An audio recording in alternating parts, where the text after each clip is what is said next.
My name is Sean Donahue. I'm 38 years old, and I was diagnosed with renal cell carcinoma, which is cancer in the kidney. So on July 1st, 2008, I received a phone call from my family doctor.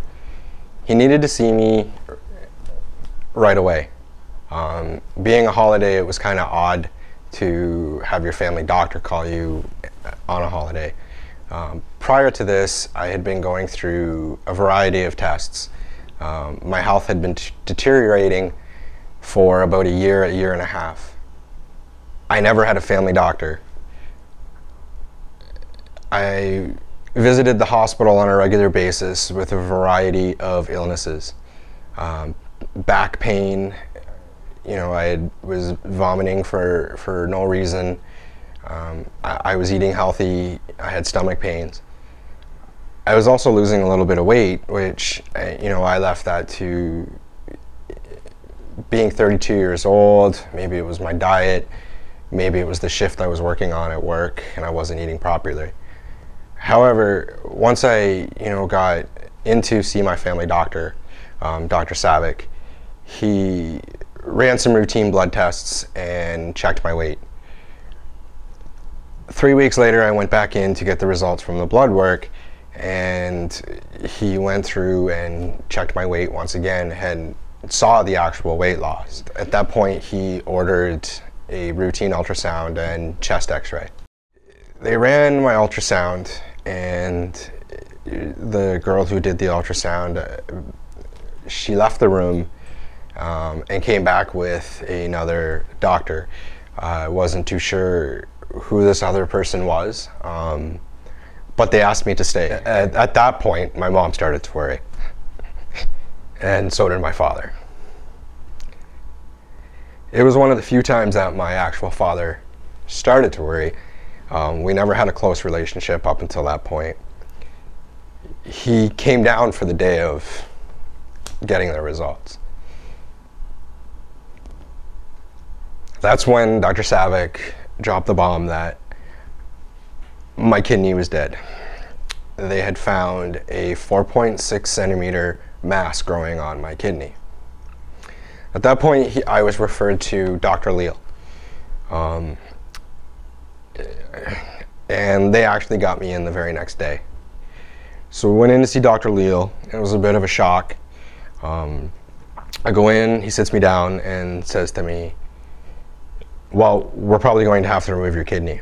At that point, I was a little taken back because I was expecting, we would do a biopsy. As he explained, there was no need to do a biopsy. My kidney was dead, whether it was cancerous or non-cancerous.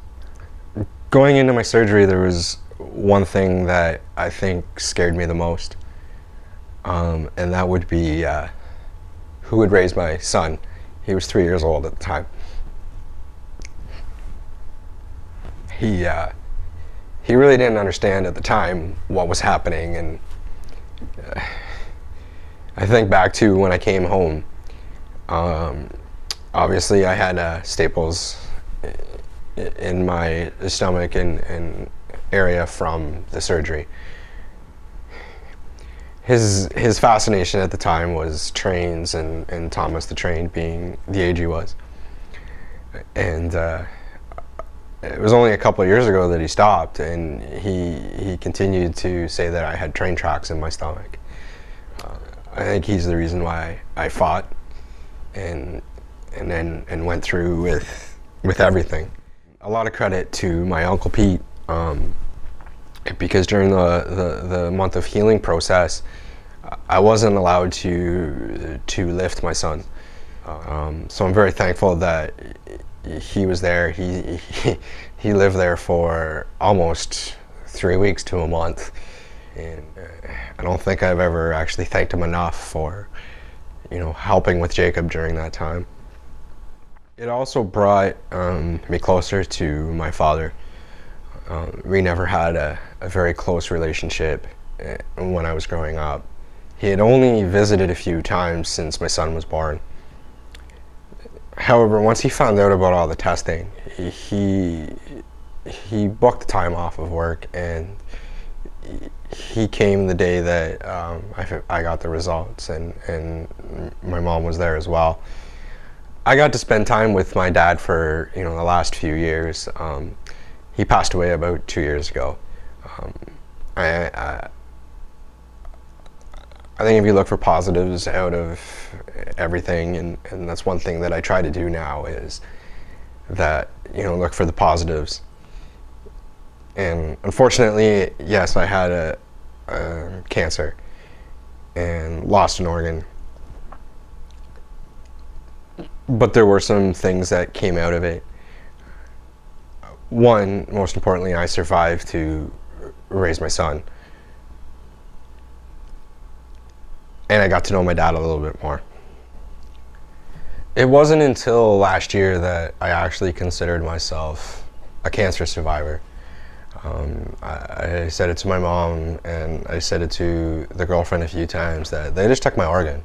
It was up till about last year when I participated in the Relay for Life and actually put on the yellow shirt and did the survivor lap that it actually hit home how many people suffer from this disease and have impacted their lives.